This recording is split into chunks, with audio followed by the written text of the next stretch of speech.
Melania Trump's dark past continues to surface at the very worst time for Donald Trump, as Donald Trump's war in Iran is utterly catastrophic, as more information is coming up about Donald Trump's cover-up of the Epstein files. Melania says, "Knock, knock, who's there? Donald, your dark past," because how Melania met Donald Trump in the first place has a lot of people asking a lot of questions. What really happened? Now, the official story is that in 1998, Melania met Donald Trump at the so-called Kit Kat Club, a guy by the name of Paolo Zampoli, who ran a modeling agency for Eastern European women and girls, invited over Melania, who was one of his models, to the Kit Kat Club because Zampoli in the 90s would throw these parties with his European models and rich Manhattan businessmen, and the Kit Kat Club would feature like tigers and monkeys and like all of this crazy stuff going down, and he would introduce the models to the rich Manhattan men. And Melania said it was such a lavish event, it was so beautiful, and that's how I met Donald at the Kit Kat Club in 1998. Thereafter, she was able to get this Einstein visa where her path to citizenship was expedited. She then did exactly what Donald Trump has tried to ban, bringing her parents into the United States. But what occurred in the past 24 hours that I want to talk about? Well, the New York Times just did an expose about this guy, Paolo Zampoli. And after making the introduction between Donald Trump and Melania, Paolo Zampoli stayed close to Donald Trump. He became an ambassador. He's a special envoy right now, a presidential special envoy. He still throws parties in Washington, D.C., and brags about his access to Donald Trump. Well, in this New York Times expose, the guy who introduced Melania to Donald Trump, who's now a special envoy to the president, to Donald Trump, here's a direct quote from him in the past 24 hours to the New York Times. When asked why he's in the Epstein files, he responds, "At least I was included, because if you're not on the Epstein list, you're a loser." Right? As we wrote on the MeidasTouch social media accounts, Paolo Zampoli, a modeling agent who reportedly introduced Trump to Melania at the Kit Kat Club in 1998 and who currently works in the Trump administration as a special envoy and ambassador on being in the Epstein files. If you're not in there, you are a loser. Melania, what do you think about that? I mean, you're in the Epstein emails, Melania, despite you threatening to sue people who said that you were in the Epstein files. And you said, "Oh, I'm going to sue you, Michael Wolff. I'm going to sue you, Hunter Biden." I'm just saying you're in the files because like you're in them. I mean, I'll read the email right now. Ghislaine Maxwell to Melania and Melania to Ghislaine Maxwell. This was in 2002.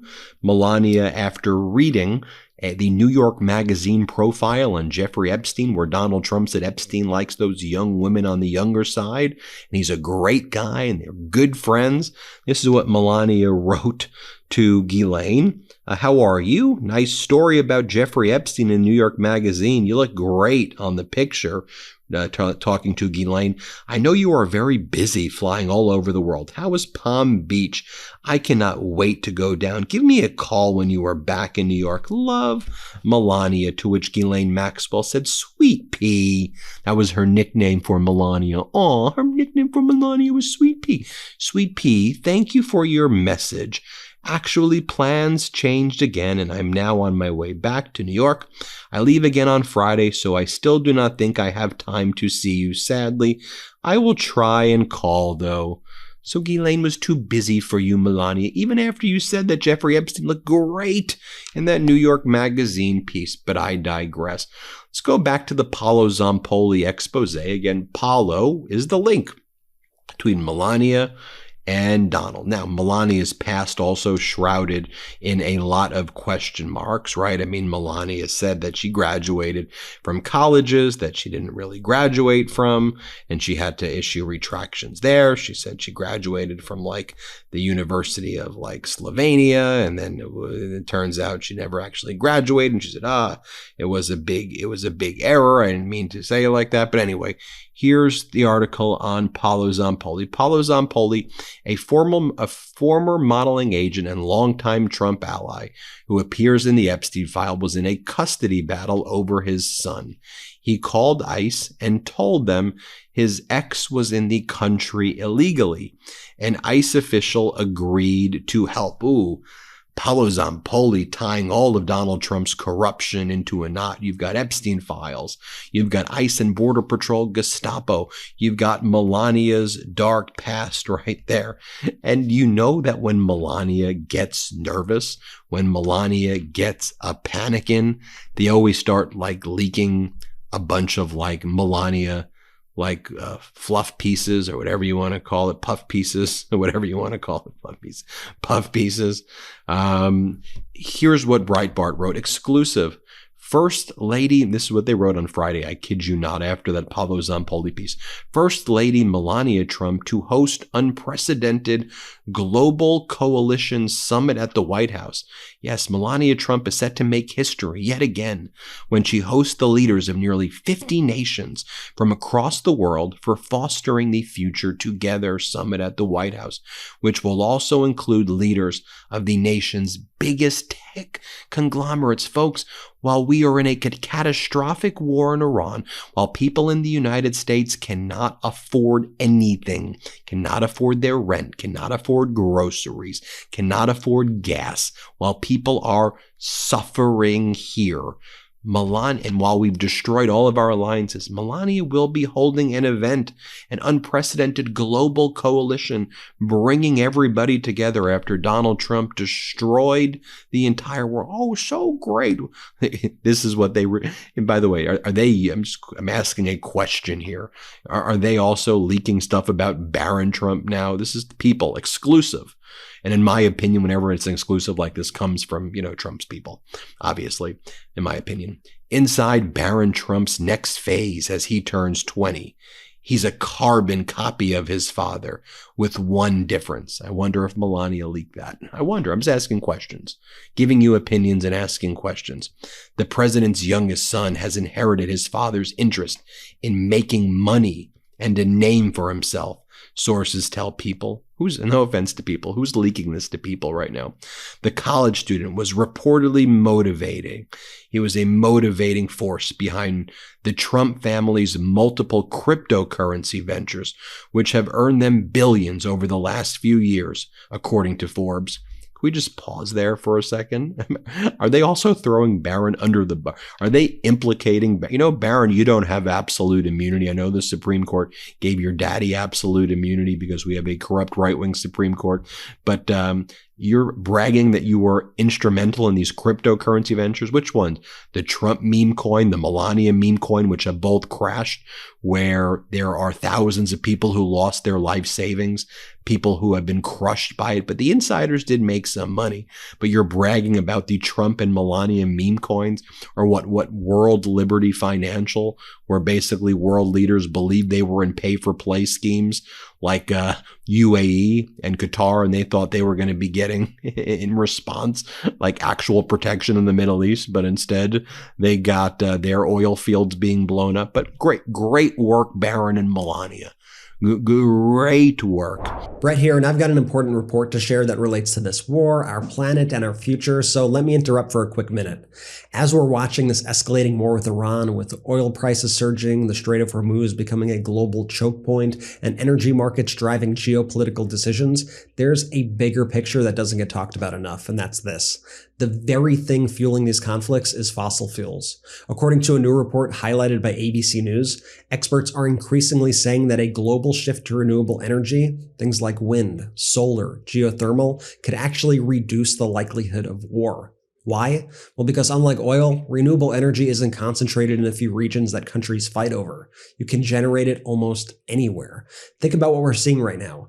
Iran has leverage in this war in large part because of its oil. The Strait of Hormuz matters because 20% of the world's oil flows through it. That creates vulnerability, that creates tension, that creates war incentives. But solar panels, wind farms, those don't create the same kind of geopolitical choke points. And here's where it gets even more relevant.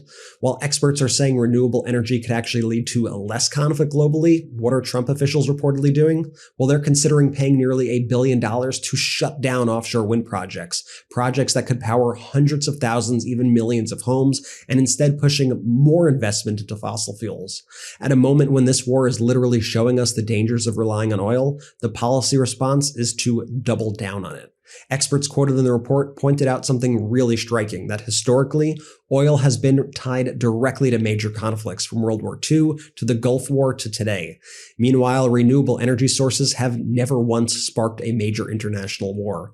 That doesn't mean the transition is perfect. There are still challenges, of course, like sourcing materials for batteries, but the overall trajectory points towards something important. A world less dependent on fossil fuels is a world with fewer incentives for these kind of conflicts. And look, nobody is saying switching to renewables will magically end all wars. But when energy isn't a weapon, when it's decentralized, when it's abundant, that changes the equation. So as we watch this war unfold, it's worth asking, are we learning the lesson here or ignoring it? Let me know what you think. Leave a comment with your thoughts on this, on clean energy, on Trump's doubling down on fossil fuels. Get loud. Now is the time we need to hear from you, and I'm going to be reading all of your comments. Okay, Ben, back to you. There you go. Barron's been actively pursuing successful ventures for several years. We haven't even heard the guy talk. Okay, I don't think we've heard Barron say Barron. Like, I'm not being serious. Has anyone heard Barron say a single word? But folks, he's been actively pursuing successful ventures for several years. Turning 20, it's indeed a turning point for him. As he gets older, he wants to engage with projects that not only interest him, but make him a lot of damn money. He wants to make that Trump money. I mean, are these people the most vile goons in the world? I mean, we're all suffering out here, right? The American people are being absolutely screwed by this regime. You have this story breaking about Paolo Zampoli, the matchmaker between Trump and Melania, who's bragging about being on the Epstein list. If you're not on the list, that means you're a loser. No, if you're not on the list, it means that you're normal. You don't want to be on the list, Zampoli. But this is the Epstein class. They think this stuff is funny. They think it's a trophy, right? And so then she leaks about Barron wanting to make all of this money right now while the American people are suffering. This is, I'm telling you, I think I saw somebody say this before. Like, are they literally trying to provoke the French Revolution again? Like, what are they doing? Like, what you're just giving us all the damn middle finger while the American people are suffering. This is what you're doing. You got to hear about this Zampoli story though, because it shows you how sick and disgusting these Epstein class people are, in my opinion. Paolo Zampoli, former modeling agent, longtime Trump ally, was in a custody battle over his son, and an ICE official agreed to help. I mean, again, Melania super close to Paolo, Trump super close to Paolo. So here's what happened. Last June, the man credited with introducing Trump to his wife asked the administration for a favor. Zampoli, a former modeling agent turned presidential special envoy, had learned that his Brazilian ex-girlfriend was in a Miami jail, arrested on charges of fraud at her workplace. They had been in a custody battle over their teenage son. Now he saw an opportunity. He reached out to a top official at Immigration and Customs Enforcement, explaining that his ex was in the country illegally, according to records obtained by the New York Times and a person familiar with communications. Could she be put in ICE detention?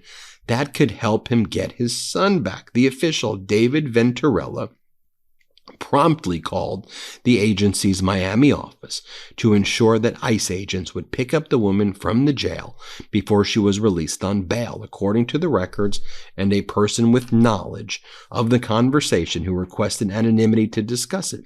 During the call, Mr. Venturella noted that the case was important to someone close to the White House. The woman, Amanda Ungaro, was placed in ICE custody and ultimately deported, an outcome that may well have happened regardless of Zampoli's meddling, but the ICE officials' willingness to spring into action for a Trump ally, even one in a low-level, largely ceremonial role, reflects a recurring theme of the second Trump administration. The levers of federal government can be pulled to settle personal scores. Zampoli, 56, known in Washington for flaunting his proximity to the Trumps. In this case, he used his clout to solicit help from an agency beset by allegations of overreach. Unlawful overreach. In an interview at the time, Zampoli denied asking ICE to detain Miss Ungaro or seeking any other favors. He said he merely asked Venturella to explain what was going on with her case. The Department of Homeland Security, which oversees ICE, said in a statement, Miss Ungaro was detained and deported because she was on a long-expired visa and had been charged with fraud. Any suggestion that she was arrested and removed for political reasons or favors is false. And folks, they put false in all caps. So when they put false in all caps, you know that that's when the Trump regime tells the truth. It's always those all caps, but whoa. All caps, you must not be lying to me like you do every second of every day. As the president's special representative for global partnerships, Zampoli is a minor character in Trump's Washington, but the role keeps him within photo op range of Trump's family, cabinet secretaries, and other prominent figures in and around the regime. He throws parties at a sprawling D.C. townhouse where the walls are hung with pictures of him and Trump, and an end table displays a copy of the First Lady's book, Melania.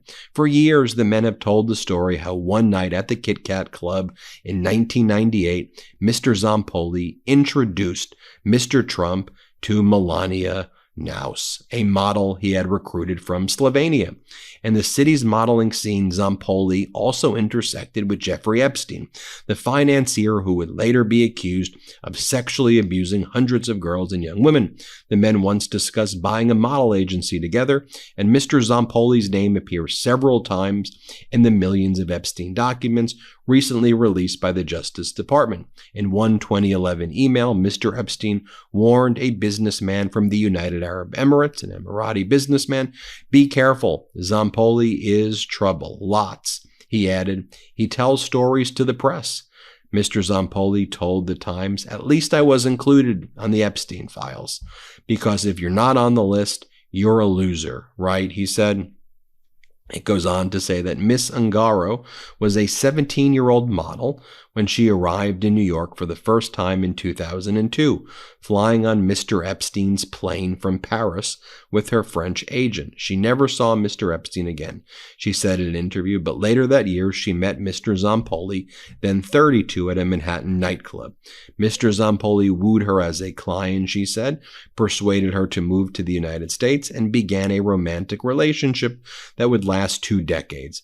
Mr. Zampoli claims that this didn't happen until she was 19 years old.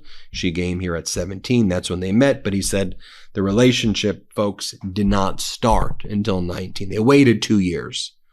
They waited 2 years. All caps. We waited 2 years! Exclamation point. Exclamation point. Oh, what was it? Last week, Melania was doing... She was doing press releases like this. First Lady Melania Trump calls on women to be courageous and take risks. And I'll just leave you with this one over here, where Melania describes herself as a visionary. This is last week. She says, "I'm a visionary. As a visionary, it's lonely at the top," right? I mean, we're in a freaking never-ending, raging war. Americans are suffering. It's as bad as it's gotten in American history. And she's like, "I am a visionary. I'm visionary." Here, play this clip. As a visionary, I know success is not born overnight, but rather takes shape after long, and sometimes challenging process. Often alone at the top, I follow my passion, listen to my instinct, and always maintain a laser focus. In solitude, my creative mind dances, filling my imagination with originality. Attention to detail, demanding schedules, and multitasking are everyday realities when building towards success. The principle resonates across all my roles as a mother, humanitarian, philanthropist, and entrepreneur. As well as with my new film, where I shaped its creative direction, served as a producer, managed post-production, and activated the marketing campaign. All right. Thanks for watching. Anyway, hit subscribe. Let's get to 7 million subscribers. Thank you all so much for watching. You may think you're subscribed. We may actually be double check. Let's get to 7 million. Thanks for watching. The truth is more important than ever. Check out our new Truth Over Lies collection at store.MeidasTouch.com. All 100% USA union made.